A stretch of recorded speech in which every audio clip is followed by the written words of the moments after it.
A right hand that drops his man. Ground punches that end the argument. The crowd in Mexico City erupts.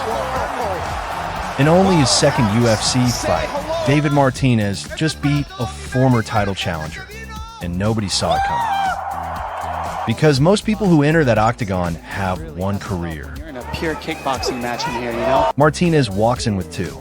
By day, he is in a hospital operating theater in Mexico City. Scrubs on, scalpel in hand, repairing the broken bones, torn ligaments, and shattered joints of people who come to him in pain. By night, he is inside a UFC octagon creating exactly those same injuries, with precision that only a surgeon can truly understand. This is the doctor, and this is how a kid from one of Mexico City's most dangerous neighborhoods ended up holding a scalpel in one hand and a UFC ranking in the other. David Martinez was born on August 3rd, 1998, in Ecatepec de Morelos, a city in the state of Mexico with one of the highest crime rates in the country. Violence was not something you read about there. It was what you navigated every single day. His family relocated to Mexico City specifically to escape the insecurity in Ecatepec. But even the capital, life did not get soft. What that environment gave Martinez was something no gym can manufacture: genuine toughness. The kind that is built from years of understanding that the world will test you, and that you either prepare for that or you suffer. He chose to prepare. He walked into Bonebreaker's MMA gym as a teenager, and he brought his older sister Melissa with him. Here is where Martinez's story separates itself from every other fighter you have ever watched. While training seriously for a professional combat sports career, he enrolled at UNAM, the National Autonomous University of Mexico, one of the most prestigious universities in all of Latin America. He studied medicine, completed his degree, then went further and became a certified orthopedic surgeon.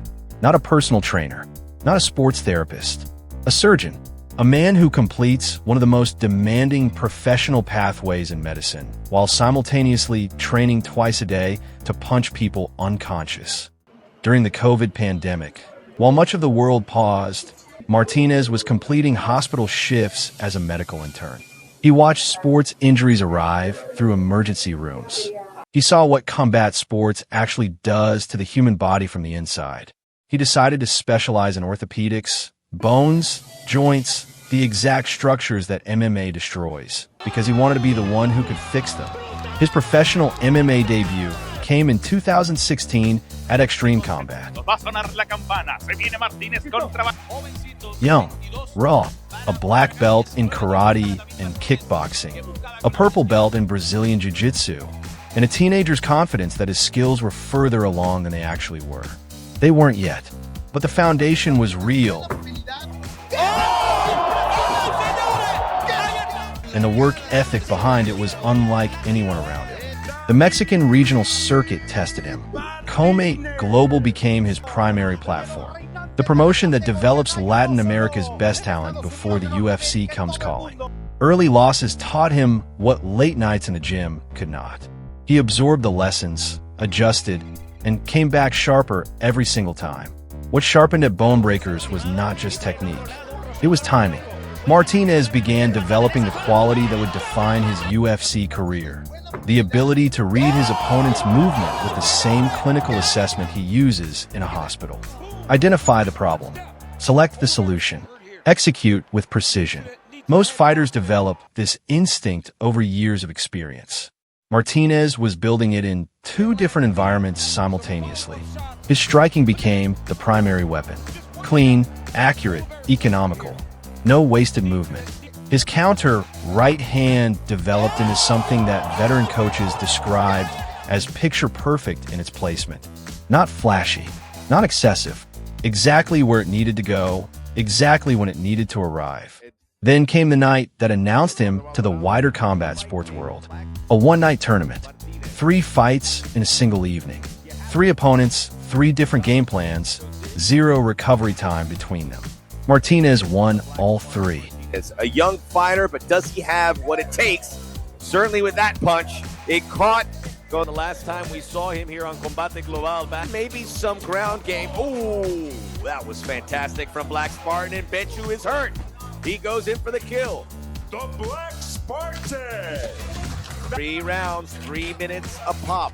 Remember, Martinez make a snapping sound. Now the final ended by rapid knockout. Gets the inside of the leg. Uh-oh, that caught him upstairs. Now Martinez laid him out. Martinez going for the finish. In the post-fight interview, he talked about adaptation, reading each opponent as the night progressed, adjusting his approach in real time.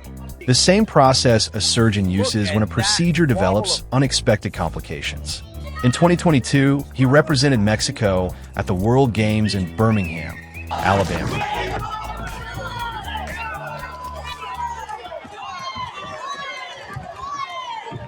Cape won kickboxing under 63 kilograms. He defeated Ukraine's Orphan Sananze by unanimous decision and stood on the top step of the podium. A world champion on the international stage in a completely different combat sports discipline. The regional circuit was no longer his ceiling. October 2024, Dana White's Contender Series, Season 8. The room where UFC careers begin or end in a single night. Martinez's opponent was Xavier Franklin. The fight went to the judges. All 3 scored it for Martinez. For the winner by unanimous decision, David Martinez. Dana White walked across the stage and handed him a contract. He called his sister Melissa. The two of them had walked into Bone Breakers as teenagers with the same dream. Now both of them were in the UFC. The first brother and sister in the organization's history to compete at the same time. The dream they had chased together since they were kids. It was real. UFC, Mexico City, March 29th, 2025. His home city, his people. Brandon Moreno on the same card. 80,000 Mexicans in the building, and every single one of them was watching. His opponent, Simon Oliveira, a Brazilian veteran with UFC experience and nothing to lose fighting a debutante on his own soil. Martinez opened the fight with his eyes. Watching, tracking, measuring. Commentator John Onik noted it specifically. The unusual vigilance of Martinez's gaze. The clinical way he assessed distance before every exchange. Then the counter right hand landed. Ground punches followed. The fight was over in the first round. Performance of a night bonus. Mexico City shaking. After the win, Martinez retired his old nickname. He had fought for years as the Black Spartan. From that night forward, he would be called the Doctor. Not a brand, not a marketing decision, a statement of identity.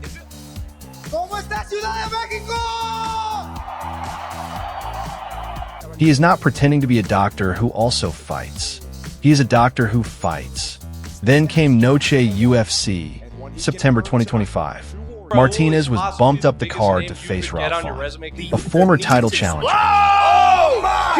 A veteran who had shared the cage with the best bantamweights on the planet for years. He went 5 rounds with Font and won by unanimous decision. I'm going to tell you what, everybody in Mexico City at the Academy should be hot. This match shows you how to get it done. In only his second UFC fight, David Martinez entered the bantamweight top 10. February 28th, 2026. UFC Fight Night. His opponent, Marlon Vera, a man who had fought for the UFC title. A veteran of wars against Merab Dvalishvili, Corey Sandhagen, and Sean O'Malley. One of the most durable and dangerous bantamweights of his generation. Martinez beat him. 3 rounds. Unanimous decision. Looks like it's to land some damage on top. They're good shots from Martin. Oh, that's a nice head kick. Just a 27-year-old surgeon, standing in the center of the octagon with his hand raised. Ranked number 9 in the world, having beaten a former title contender in his 3rd UFC fight. After the Vera win, Martinez spoke about his mother, the woman who watched him grow up in Ecatepec, who supported the decision to pursue medicine and the decision to pursue fighting, when most parents would have insisted on choosing one, who watched him train before dawn and study after midnight for years without complaint. He said everything he has achieved in both careers, every surgery completed, every fight won, he dedicates to her. The road ahead is not clear. The bantamweight division is the deepest in the UFC. Above Martinez sit fighters who have spent their entire professional lives doing nothing but fighting. No hospital shifts, no surgical rotations, no competing careers pulling their attention and energy. Merab Dvalishvili, Umar Nurmagomedov, Sean O'Malley.